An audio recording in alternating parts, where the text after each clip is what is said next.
maybe in the future, 20, 30 years from now, maybe one of my daughters will be doing like a report for school or writing a paper on somebody. And she'll pull this up and she'll be like, is this real? It'll be like, oh, yes, our country was at one point being steered by a breeding kink megalomaniac who is trying to go to Mars to repopulate it with himself. Welcome back. You're listening to Hysteria, the podcast that is 6'3", 224 pounds, 20 pounds lighter than it was in 2020. Just continuing to grow despite the fact that we are 80 years old. Right? You're about the size and shape of an NFL quarterback, just like our president says he is. Honestly. I can tell. You're at least 6'7", and you weigh 215 pounds, and you are cut. I am ripped. Yeah, but anyway, the president is the size and shape of an NFL quarterback. All you have to do is look at a picture of him to be like, absolutely, he is. His pants being eaten by his armpits. You know, it's one of those things, lying about medical stuff that is so easily disproven via looking. Google. Or just looking. If you were like, Erin, I'm 7 feet tall, I would be like, you need to be 5150'd. Like, you need to be, yeah. Is that what the number is? 5150? Cycled? Yeah. Oh, Caroline knows. Of course she knows. Come on. Anyone who's watched Law and Order. It's so weird to lie about something like that. And it's like, what won't he lie about? That's my question. Well, that's the thing too. Like, I was raised by someone who was like, if you ever lie about being sick, like, she didn't believe in God, but she was like, God will hunt you down. Like, you don't lie about health things. Mm-hmm. You just don't. Except he loves to. He loves to. And something that I've been thinking about a lot, and I know this is far from the most important news this week, but it just like stuck in my craw. We live in a country where there is a disturbing frequency of people lying about things like having cancer.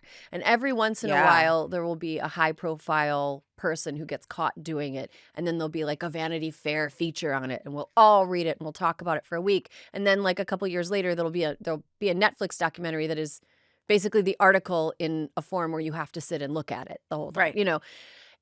And it's like, I wonder if the president is a moral leader and he's just lying about shit like how much he weighs by like 100 pounds at least. Like he's not 220. It's not possible. I wonder if we're going to see an uptick of people that are like, look, man, the president lies about why can't I lie about like I was pregnant with triplets and then they all got lost and now I need to GoFundMe. You know, like what? Oh, no. I mean, absolutely. I feel like that's a fait accompli. Like, it's happening. Yeah. Well, welcome back. Thank you. I was just thinking, like, I should really get on the medical fraud beat because it would be probably a lucrative one for any writers that are trying to figure out what the next thing is in their career. Just get really good at writing features. A real odyssey. About people who just lie about shit. All right. Speaking about public health. Boy. Oh, yeah. The CDC fired all of the full-time employees from the vessel sanitation program, which is not, at first I read that and I thought it was maybe what J.D. Vance calls it when his wife takes a shower.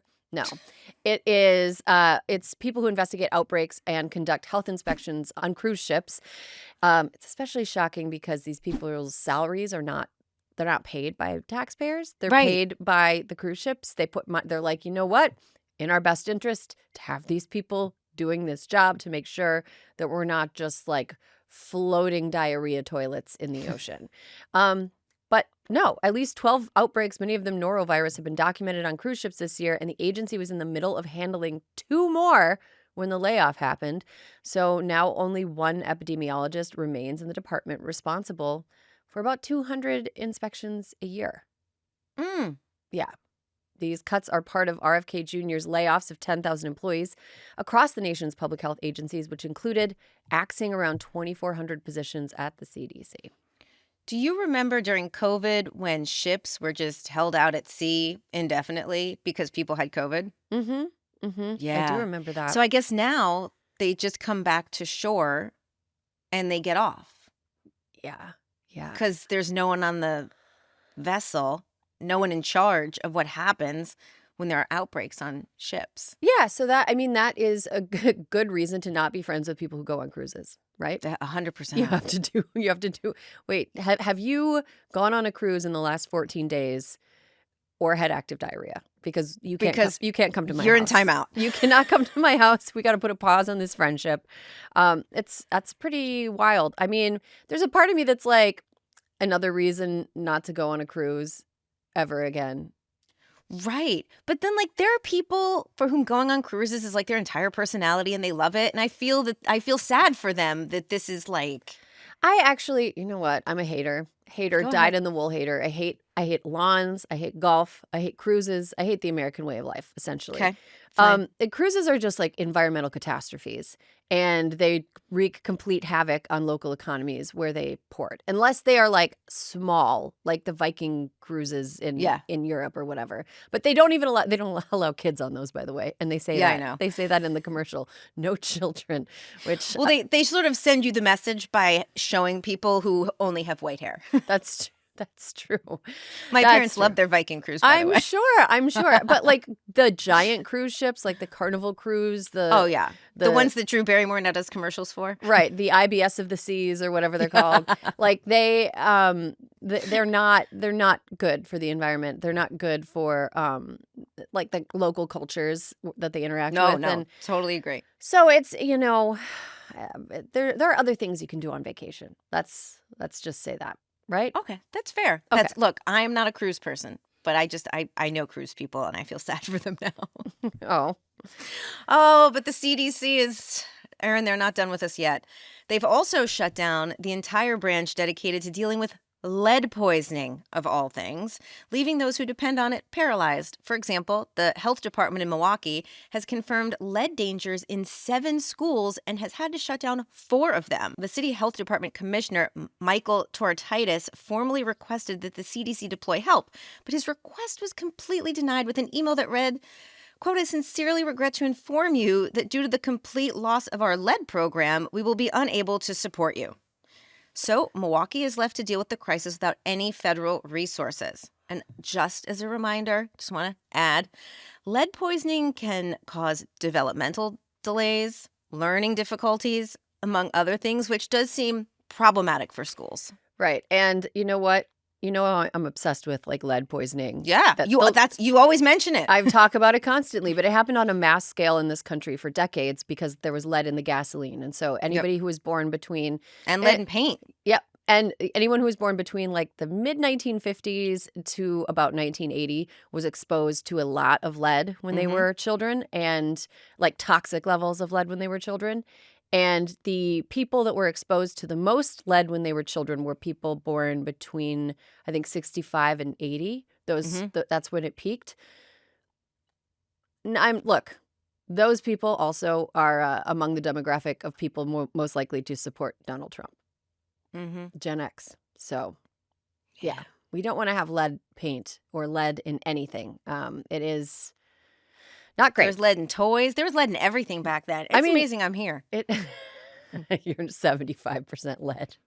Look, I'm even gray. I know. It was introduced into gasoline to stop engine knock. It was completely just like a cosmetic thing. People just didn't like that their engines made a knocking sound. You really do know a lot about lead. Yeah. I've had a lot of sleepless nights up with the baby, reading about microplastics and lead and all the ways that we're poisoning ourselves and the environment. And it is unfortunate because canceling a lead program that's meant to address lead in schools, it just seems like such an alley-oop, right? Like, who can argue with that? Who can argue with that? Well, actually, these are the same people that don't like school lunches, so. Yeah, that's true. Like, fuck them kids, right? Yeah, they gotta toughen up. Totally. Pull yourself up by your Velcro straps. While the sweeping layoffs eliminated very important roles for the safety of our nation, RFK Jr. has been tapping people to join the agency and further his anti-vax agenda. So he's firing the people that know what they're doing, and he's hiring a bunch of new dumb people, snake oil salesmen, who don't know what they're doing. A couple weeks ago, they handed over several sets of vaccine safety data to David Geyer, a discredited researcher with a history of spreading misinformation that vaccines cause autism. Think Dr. Nick from The Simpsons, but sinister. He does not have a medical degree. Oh, Dr. Nick does have a medical degree. It's from that's Hollywood, the difference. From Hollywood Upstairs Medical College. So Geyer is subpar to Dr. Nick. He does not have a medical degree and has been disciplined in Maryland for practicing medicine without a license. Eey. That's a bad thing to be practicing without a license. That seems illegal. You shouldn't do that. His father promoted unproven hormone treatments for children with autism that cost families tens of thousands of dollars. Great. This is where our tax dollars are going. Great. Wow. During this historic measles outbreak. It was just weeks ago that the head of vaccines was not letting them have access to the vaccine research database because he was afraid they would wipe it clean. Jesus Christ. And alter the data. Could you imagine? Like, just, I don't know, having the public trust and being like, you know what? Control-Alt-Delete. This is like... It's a really scary time to have little children or have anyone in your life who has who's immunocompromised. Like the thing that really scares me. So my little one is 10 months old, and the first round of MMR is normally given at a year. Mm-hmm. But there is an exception written in where if you're traveling once the baby's 6 months old and the doctor's like, that's okay, you can go and get the vaccine early. And so we went and got the vaccine early. And everything, she's fine. She's not autistic as far as I know. Everything's fine. And I heard from our pediatrician that a lot of parents are coming in now that are like, we are traveling. Wink, wink. I winked. Yeah. We're traveling, so we need the vaccine early. I know a few people who have done it, and it's just it sucks that you already have a lot of stuff to worry about if you have a little baby or an immunocompromised child or an immunocompromised adult in your life. You already have enough to worry about, and now it's this whole measles business. It's just now there's a measles outbreak in 4 states.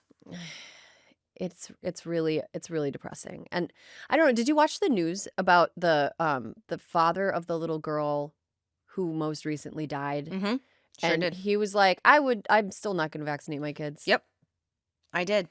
That was RFK made a really heartfelt trip down there to meet the parents and the families of the kids who had passed away. It was deranged. And then he also wrote something or said hey, you got to get vaccinated. And then he didn't actually mean it.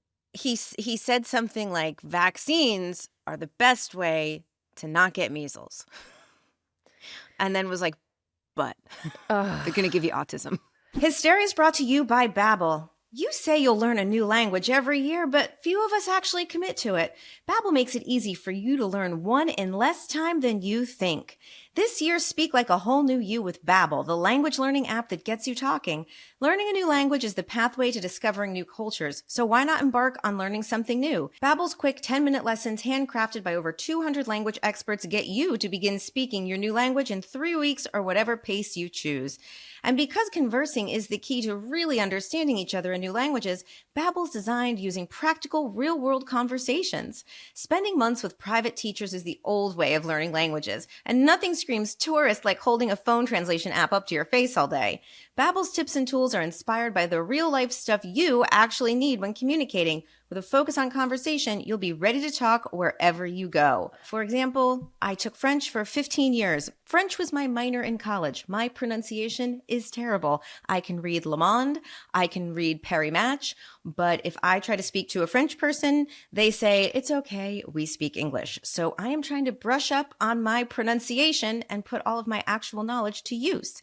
Need proof that Babbel gets you talking? Studies from Yale, Michigan State, and other leading universities continue to prove Babbel works. One study found that using Babbel for 15 hours is equivalent to a full semester of college. With over 16 million subscriptions sold, Babbel's 14 award-winning language courses are backed by a 20-day money-back guarantee. This year, get talking with Babbel. Let's get more of you talking in a new language. Babbel is gifting our listeners 60% off subscriptions at babbel.com/hysteria. Get up to 60% off at babbel.com/hysteria, spelled BABBEL.com/hysteria. Babbel.com/hysteria. Rules and restrictions may apply. This show is sponsored by BetterHelp. You know, It took me a while to get into therapy, but I started a few months ago. And now that I am doing my weekly session, I will tell you the one thing that I did not realize I had a problem with was making certain types of decisions. And now my therapist is helping me get through what are actually pretty banal decisions to make, but were for some reason taking up a lot of my brain space. So think of all that space I have free now. Let's talk numbers. Traditional in-person therapy can cost anywhere from $100 to $250 per session, which adds up fast. But with BetterHelp Online Therapy, you can save on average up to 50% per session. With BetterHelp, you pay a flat fee for weekly sessions, saving you big on cost and on time. Therapy should feel accessible, not like a luxury. With online therapy, you get quality care at a price that makes sense and can help you with anything from anxiety to everyday stress. Your mental health is worth it, and now it's within reach. With over 30,000 therapists, BetterHelp is the world's largest online therapy platform, having served over 5 million people globally. It's convenient too. You can join a session with the click of a button, helping you fit therapy into your busy life. Plus, switch therapists at any time. Your well-being is worth it. Visit betterhelp.com/hysteriapod to get 10% off your first month. That's BetterHelp, HELP.com/hysteriapod. Oh my God. I can't get over what a public health disaster he is. I can only take it in small doses because otherwise I'm like overwhelmed by what a catastrophic disaster this is. I felt that way when I watched his first real TV interview with Dr. Lepook from CBS, where the doctor had 50 pages of cuts that had been made at HHS. And RFK was, and I actually don't think he was faking it. He was unaware of any of them. He just literally handed the keys over to Elon Musk. Wow. He was like, Dr. Lepook was like, are you clear that you cut like $750,000 to juvenile diabetes research? And he was like, no, again, one of those things, Erin, like lead, juvenile diabetes, like these things are unimpeachable. Like, what is the issue? Oh my And God. he genuinely seemed like he didn't know, but he's not doing anything about it. Wow. The real Kennedy curse was the HHS secretaries we made along the way, I guess. That's exactly correct. All right. Okay, when the Constitution was written, the Founding Fathers were probably not thinking about working mothers. The word woman doesn't appear in the Constitution. Of course not. 0 times. According to Clarence Thomas, I guess that means we don't exist. And Neil Gorsuch. Because I've taken that from their opinions. Right. Okay, so almost 250 years later, 13 women have given birth while serving in Congress, hopefully not on the floor, because that would be a lot to clean up. It would be a mess. With no system in place for them to vote while they're on leave. So a Republican representative and broken clock, right this time, Anna Paulina Luna of Florida, introduced a bill in January 2024 that seems pretty, straightforward. Innocuous. Yeah. Would allow a mother to designate a proxy to vote for her for 6 weeks after the birth of a child. But the legislation didn't make it out of committee. Okay, weird. Her Republican colleagues did not support her ideas. So she turned to Democratic Representatives Brittany Petterson of Colorado and Sarah Jacobs of California to work together to draft a proposal that would make proxy voting available for 12 weeks to all new parents. Petterson had already successfully passed legislation at the state level in Colorado. So this whole thing ended up, Alyssa, becoming this giant embarrassment for Speaker Mike Johnson. It was such a weird battle for him to pick, right? Yeah. So they try to get this. They're like, okay, you know what? Let's work together. Let's make a bipartisan piece of legislation that will allow new parents 12 weeks to vote by proxy after the birth of a child, which pretty makes sense. Right. After the birth of a child. So Mike Johnson was like, we're not voting on this. But they decided to pull a maneuver called a discharge petition, which would force a vote. So even if it didn't make it out of committee, they would force a vote. The Freedom Caucus was really pissed about this. Speaker Mike Johnson was like, no, proxy voting is unconstitutional and it would open a Pandora's box of people not wanting to show up for work. Oh, yeah. People just having babies left and right to avoid going to work. I feel like. Not only that, just be humane. What would the big deal be if you were if you had to just go say, Speaker Johnson, I'm having a baby. I'm going to proxy vote for 12 weeks. Or Speaker Johnson, I have fucking cancer and I need surgery and I'm going to have a proxy vote for a month. Why is that so? I mean, we know why, but it is so cruel and stupid. Yeah, it's really cruel and stupid. Well, Representative Luna resigned from the Freedom Caucus because she was like, this is really fucked up. So I gotta say, normally I'm like, this lady is cray-cray. But on this one, she was pretty correct. She was pretty correct. I mean, look, it takes all of them a personal issue to see the flaw in the Freedom Caucus, and she sees now that they might not actually care about people. Yeah. Well, and now we've reached our resolution. Luna reached an agreement that would use an existing procedure that pairs two members of Congress who would have canceled each other out to just both not vote. You know what? I'm going to say this. I feel like if Donald Trump were in Congress and he were one of the members of Congress, he would not abide by that. I would say, like, of course not. I would just be like, I feel like Democrats should start just saying they're going to do stuff and then breaking their promises like Republicans do. Be like, yeah, I'll cancel your vote out. Ha, psych. No, I won't. LOL. Yeah. JK. Anyway, how does Luna's struggle with her own party highlight their lack of support for women and moms?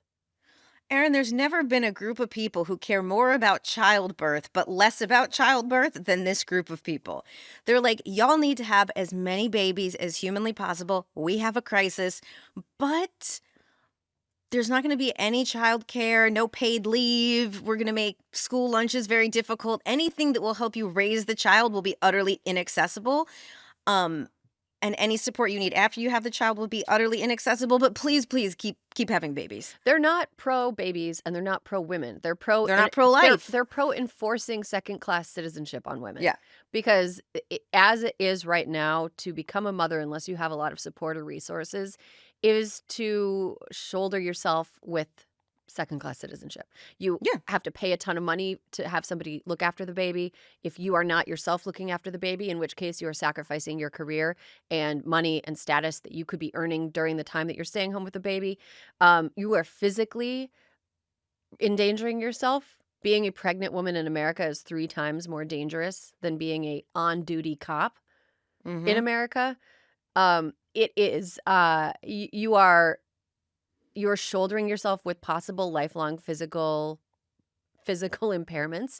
Birth is something that people try to plan for but can't be planned for, and sometimes things go a little sideways. It's just the Republican agenda is an enforcement of second-class citizenship on women. That's it. It's not about babies. It's not about children. It's not about families. It is about patriarchy. It's literally about patriarchy. Glad to be back. This is a lot of fun. Hysteria is brought to you by Fatty 15. You know, a lot of people worry about staying young. I'm not terribly concerned about staying young, but I do want to stay well. And for me, that means getting my sleep. My sleep has been terrible for the past couple of years.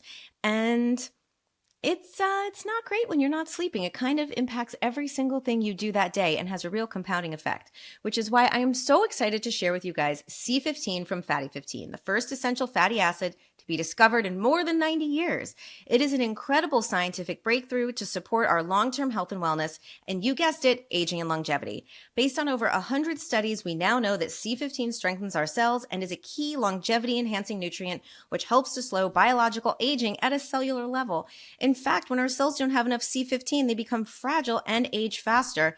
And when our cells age, our bodies age too. Fatty 15 is a science-backed, award-winning, vegan, patented, 100% pure C15 supplement. It's vegan-friendly, free of flavors, fillers, allergens, or preservatives. Fatty 15 has 3 times more cellular benefits than omega-3 or fish oil.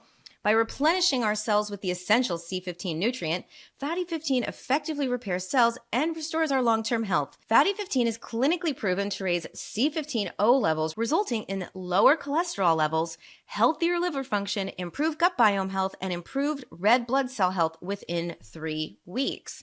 So for me, Fatty 15 has just kind of helped me sleep, helped me overall feel better, and definitely has improved my gut biome, which, as we know, if you have followed the podcast for several years, has always been a bit of an issue for me. Best of all, Fatty 15 comes in a gorgeous reusable glass bamboo jar, and refills are shipped right to your door. Fatty 15 is on a mission to optimize your C15 levels to help you live healthier, longer. You can get an additional 15% off their 90-day subscription starter kit by going to fatty15.com/hysteria and using code hysteria at checkout. Hysteria is brought to you by ZBiotics Pre-Alcohol. Let's face it, after a night with drinks, I don't bounce back the next day like I used to.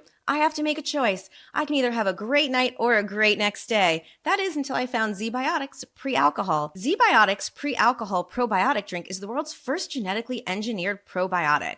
It was invented by PhD scientists to tackle rough mornings after drinking. And here's how it works. When you drink, alcohol gets converted into a toxic byproduct in the gut. It's a buildup of this byproduct, not dehydration, that's to blame for rough days after drinking. Pre-alcohol produces an enzyme to break this byproduct down. Just remember to make pre-alcohol your first drink of the night. Drink responsibly and you'll feel your best tomorrow. Every time I have a pre-alcohol before I drink, I notice a difference the next day. Even after a night out, I can confidently plan on doing my Hysteria outline without any worry the next day.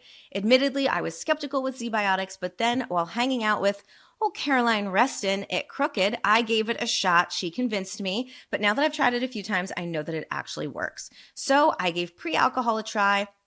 When I was out with her for dinner, I drank it before my margarita, not too sweet, and you wouldn't believe how on top of my game I felt the next morning. So spring is here, which means more opportunities to celebrate warmer weather. Before drinks on the patio, that tropical vacation, or just your best friend's wedding, don't forget your ZBiotics pre-alcohol. Drink one before drinking and wake up feeling great the next day. Go to zbiotics.com/hysteria to learn more and get 15% off your order when you use Hysteria at checkout. ZBiotics is backed with a 100% money-back guarantee, so if you're unsatisfied for any reason, they'll refund your money, no questions asked. Remember to head to zbiotics.com/hysteria and use the code hysteria at checkout for 15% off. Thank you, ZBiotics, for sponsoring this episode and our good times. Alyssa, I wanted to move on to one more thing that we had Yes. to just call an audible and add. Because it's crazy. Because it's absolutely crazy. And I'm pulling it up on my phone because it's not Me in too. because it's not in the outline, because I literally was like drying my hair when I was like, we have to talk about this. There's an article in the Wall Street Journal that just ran.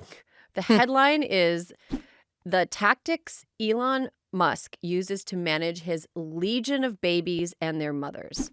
Now, you think the headline is creepy, right? You're like, Story's well, creepier. this setup is creepy. The story is fucking creepier. And I'm just going to say, it starts with talking about Ashley St. Clair, the influencer, the conservative influencer who is trying to get Elon to pay more child support for a child that she says is his and he says isn't his. But it now appears that there's a lot of evidence that they have had conversations that indicate that the baby is his. He had been making payments to her.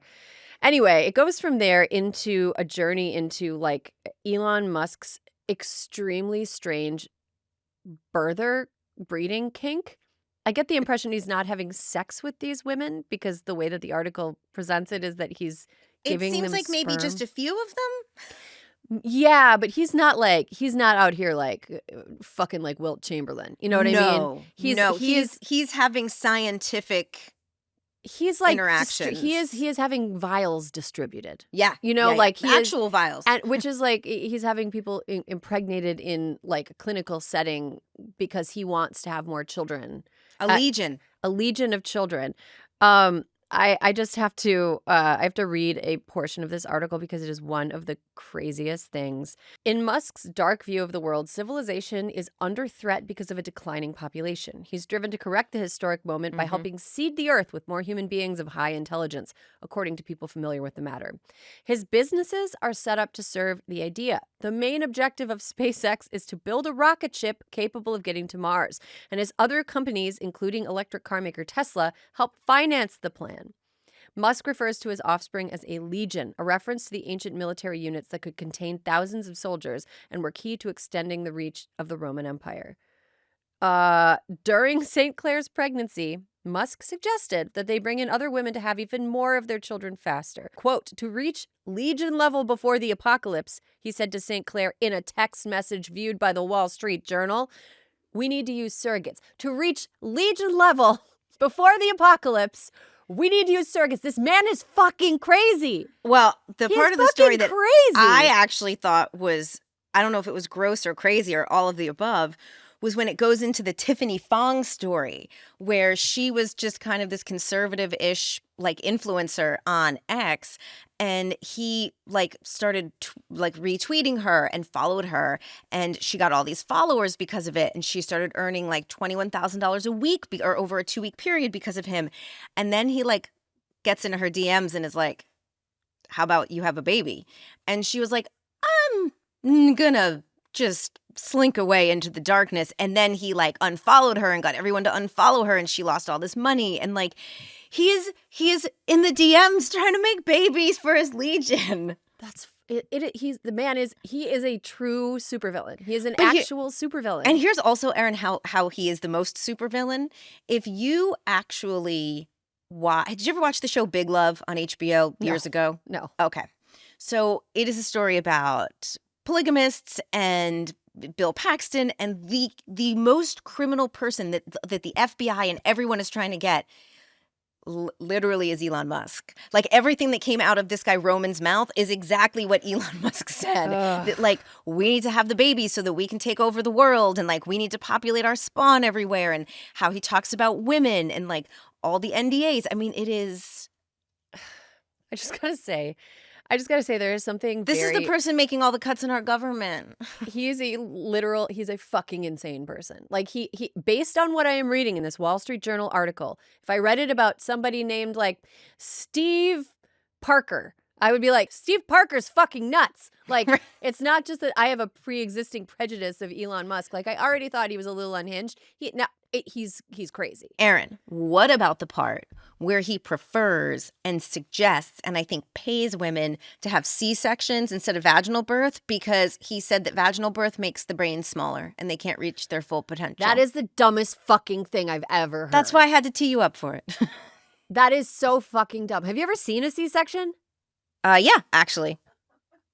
It is the craziest abdominal surgery that gets performed. They cut through 7 layers of fat and muscle. Mm-hmm. And a lot of women I know that have had C-sections still cannot feel their scar or the tissue around their scar, because like OBGYN's job is to just get in there and get the baby out, and not necessarily like maintain a certain appearance or feeling. That's crazy. I also want to say it is really funny to me that Elon is going around, because this is so Elon to me, thinking he invented something that already existed. Oh, yeah. And wasn't a good idea, right? So totally. Like, what?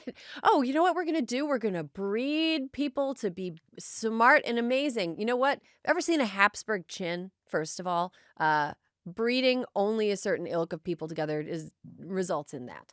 Secondly, we already invented eugenics. About 120 years ago, here in America, we invented eugenics, the exact kind of eugenics that he's talking about, because he's talked about in conferences that he wants, we got to have smart kids, we got to have more babies, but then he has told people separately that he's concerned about, quote, third world countries having higher birth rates than the U.S. That is literally just eugenics. That is just eugenics, dude. They're gonna take over. We tried it. It went very poorly, both in the U.S. and in Europe, famously. It went very, very poorly in Europe. Yeah. And after that, we were like, you know what? We shouldn't do it anymore. Even though in the U.S. we still were sterilizing people that were like undesirables. Right. We still were forcing prisoners to not have children and to anyway, it's a whole thing. But Google Buck v. Bell if you want to get really, really mad. Oh yeah, it still hasn't been overturned. It's a Supreme Court case that allows us to sterilize people against their will in America that still hasn't been overturned. Roots in eugenics, it's a whole thing. The Nazis borrowed eugenics from us, and they just kind of like took it to the next level. As people often do. So I guess in a way, maybe it's not eugenics, right? It's just Roman breeding. Legions. Also, the best part of this whole article is that it was done by the Wall Street Journal. Yes. I feel like he must have pissed somebody off at Big the time. Wall Street Journal. Because hard for the right wing to discredit this that much when it's their paper, one of their papers of choice. Yeah, I also think it's Rupert. We saw a shout out to Vivian Wilson, one of Musk's older children, who is trans and who has just been absolutely dunking on her dad.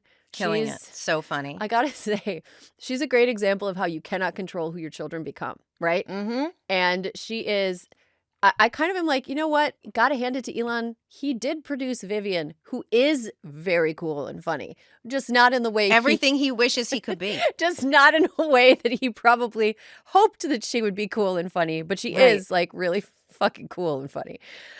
Okay, so yes, we will put a link to that Wall Street Journal article in our show notes. It is just completely jaw-droppingly crazy, and It's bonkers. I didn't want it to get lost in all of the like No. constitutional crisis shuffle that's happening these last. It deserved its moment. It deserves its moment because like I feel like maybe in the future, 20, 30 years from now, maybe one of my daughters will be doing like a report for school or writing a paper on somebody, and she'll pull this up and she'll be like, "Is this real?" It'll be like, "Oh yes. Cue up the episode. Oh yes, our country was at one point being steered by a breeding kink megalomaniac who is trying to go to Mars to repopulate it with himself." Yes. Wow. That is true. Yeah, anyway, if you still have a Tesla and you're still driving a Tesla, you shouldn't be.